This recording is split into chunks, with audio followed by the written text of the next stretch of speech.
Doctrina de los hábitos según orden de prelación pedagógica. La formación de los hábitos.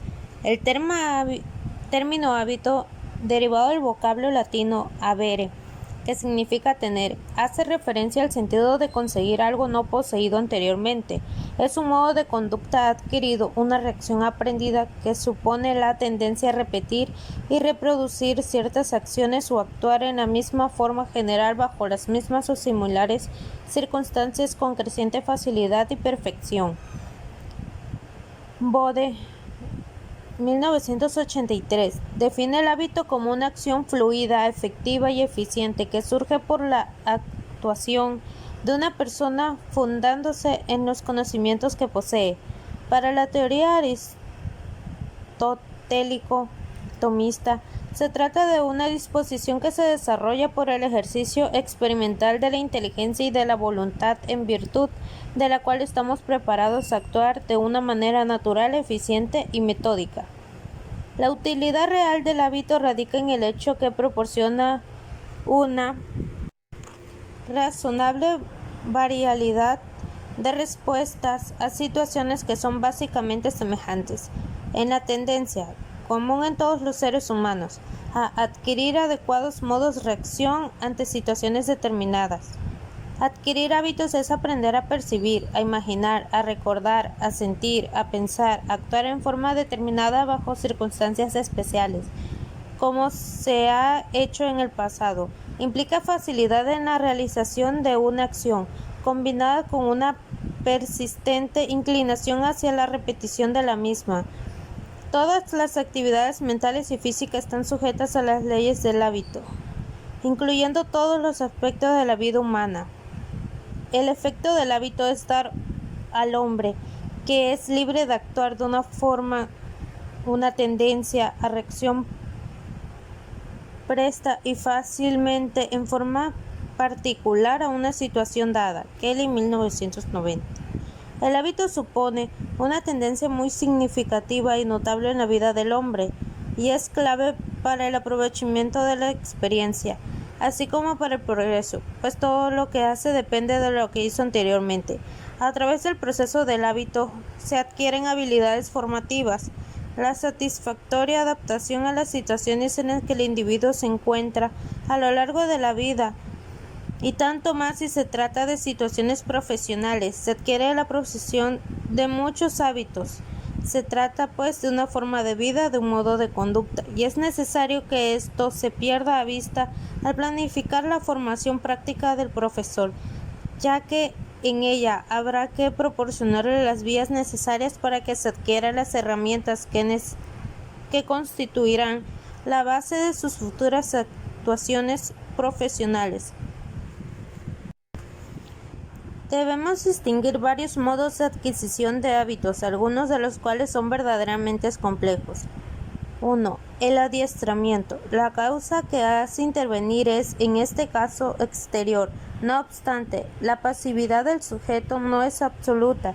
Es necesario que la señal sea advertida, en modo de las circunstancias indiferentes, y que se integre en el núcleo efectivo de la situación. 2. La adquisición por ensayo o error. Bajo el nombre de adaptación por ensayo y error se han descrito dos tipos de hechos. El primero de los cuales se refiere a la adaptación momentánea que tiene lugar en los animales inferiores, quienes a través de reacciones ciegas dan con una que tiene éxito pero no produce efecto duradero. Sin embargo, en un segundo tipo comienza a intervenir la memoria de forma que esa adaptación momentánea deja huella y contribuye a facilitar y a abreviar los ensayos posteriores, formándose así un hábito. Formar prácticamente a un profesor supone sin duda alguna darle una forma que no poseía anteriormente, una forma que, una vez conseguida, podrá ser constatada a través de la actuación profesional. Sin embargo, la adquisición de esta forma no se logra de manera inmediata, sino a lo largo de un proceso constitutivo que a la postre tendrá que ser validado por la propia práctica. Dos ideas podemos extraer de esta expresión: logro adquirido. En primer lugar, el hábito. Tal y como se han constatado anteriormente, distintas corrientes de pensamiento, no es algo innato. No es algo sustancial a la naturaleza humana y que se produce por generación espontánea. Por el contrario, se trata de una adquisición progresiva que va configurando la propia personalidad humana y que se convierte en pieza clave para el desarrollo de la misma. El hombre, desde los principios momentos de su existencia, pone en marcha los mecanismos que le llevan a la adquisición de los aprendizajes necesarios para su vida. Va interiorizando primeramente los actos imprescindibles que va desenvolviendo personal y social. Más adelante, con un componente mayor de racionalidad, se plantea la adquisición de otros hábitos que deberá conexionar con la conciencia. La adquisición del hábito no se produce aquí y ahora como si de una percepción sensorial se tratara. Requiere un proceso más o menos largo en función de la dificultad y complejidad del mismo, en el que necesariamente interviene la reiteración. Gracias al ejercicio llega a formarse el hábito, se logra interiorizar y se convierte en un automatismo. Templanza. El principal texto donde Tomás de Aquino compara la templanza con la continencia se encuentra en la cuestión 155 de la Secunda Secundaria. Se trata de 4 artículos dedicados a la virtud clásica de la continencia. A quien la templanza solo le parezca una especie de represión de las pasiones sensibles del deseo y del placer, le resultará extraño que aparezca además la continencia como una disposición distinta. Sin embargo, esta duplicidad de disposiciones se explica justamente porque la templanza es otra cosa distinta que contener el desborde de las pasiones concupiscibles para permanecer en los márgenes de la acción prudente. De hecho, el individuo temperado no es el tal por resistir voluntariamente la vehemencia de sus deseos. En realidad esa figura describe al continente, sino porque ha sido capaz de configurar sus afectos de acuerdo a patrones y objetivos racionales. Ya desde el primer artículo de la cuestión 155 se puede leer una diferencia muy importante. Mientras la templanza, en cuanto a virtud, es principalmente un ordenamiento de la sensibilidad en pro de bienes más perfectos, la continencia, por el contrario, es un retraimiento de los deseos de las cosas ilícitas. Mientras el sujeto templado desea una justa cantidad de comida que le permita seguir trabajando, el continente debe reprimir sus deseos excesivos de alcohol si quiere permanecer lúcido en lo que resta de su jornada laboral. Esto explica además por qué la continencia no puede tratarse propiamente como una virtud. Su misma naturaleza nos revela la aparición de un desorden que no se condice con el estado vicioso. La continencia es una mezcla o mixtura de virtud, dice Tomás de Aquino siguiendo a Aristóteles, porque en un sentido tiene algo de virtud y en otro carece de lo propio de una virtud. El segundo y tercer artículo de la mencionada cuestión, referida uno a la materia de la continencia y el otro al sujeto de la disposición, nos puede aclarar más la naturaleza de la templanza y su diferencia con la continencia. Si bien tanto la templanza como la continencia se refieren a las pasiones corporales, específicamente a las que dice en relación con el deseo de comida, bebida y sexo, es muy diferente el contenido de estas pasiones en cada disposición. En la templanza las pasiones aparecen orientadas por la configuración de la razón, de modo que su concesión permite alcanzar los fines que dan sentido a la existencia de dichas pasiones. Estos fines, con la conservación del individuo movido por la inclinación a alimentarse y la preservación de la especie impulsada por el deseo sexual.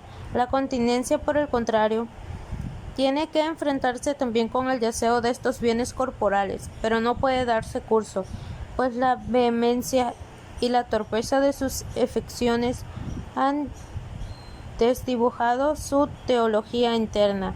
Lo que venimos diciendo no debe interpretarse como si la persona templada desease menos. Lo que sucede es que desea mejor. De hecho, ella puede consumir su deseo mientras no lo puede hacer el individuo continente, quien al desear, por ejemplo, más comida de la que requiere su salud, o al hacerlo solo con el objetivo de llenar su vientre sin saborear, debe refrenar sus apetencias. Esta es la indiferencia antropológica o bien psicológica, bastante relevante. Mientras el templado goza y se deleita en los placeres que alcanza, el continente sufre una cierta desazón por no poder consumir sus inclinaciones y por tener que reprimir sus deseos. Susan Stark ha descrito esta experiencia del continente con la expresión de disonancia psicológica, entendida como un conflicto interno de motivos diversos, el que justamente se contrapone a la unidad interior del templado.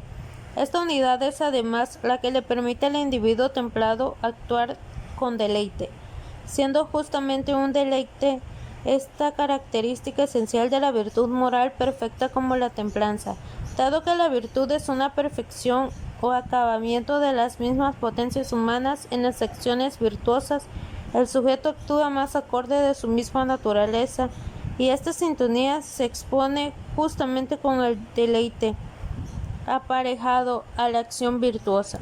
Este deleite es justamente el que posibilita además que el sujeto virtuoso actúe con mayor prontitud en sus elecciones. La continencia no es virtud porque realiza aquello que es bueno, pero no deleitable ni fácilmente. Lo que se refiere a la virtud, y así se compara con la templanza, como lo imperfecto con lo perfecto. La otra diferencia interesante entre la templanza y la continencia hace referencia a la facultad que es impotencia en cada disposición en terminología escolástica. Esta cuestión se expresa bajo la idea de la templanza y continencia radican en diferentes sujetos. Para Santo Tomás, el sujeto de la virtud de la templanza es apetito sensitivo, pero el sujeto de la continencia es la voluntad. Esto significa que en el templado no existe una participación de la voluntad en cada acto virtuoso.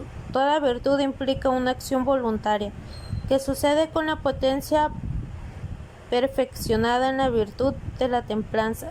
Es fundamentalmente el apetito sensitivo, mientras que en la continencia el acento está puesto en la facultad racional que corrige y reprime.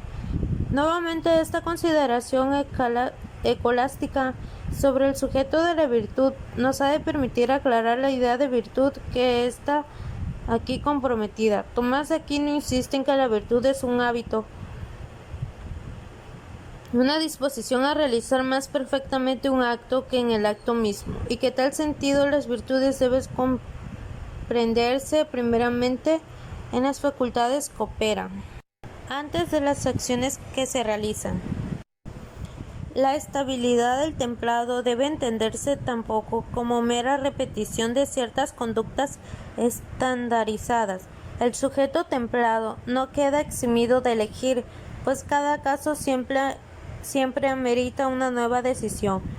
Y aunque Tomás de Aquino habla de la uniformidad del acto virtuoso, en realidad la estabilidad en este contexto habría de entenderla más bien como una coherencia intrínseca entre la correcta valoración de la razón, la buena voluntad que dirige los apetitos pasionales dóciles a la razón.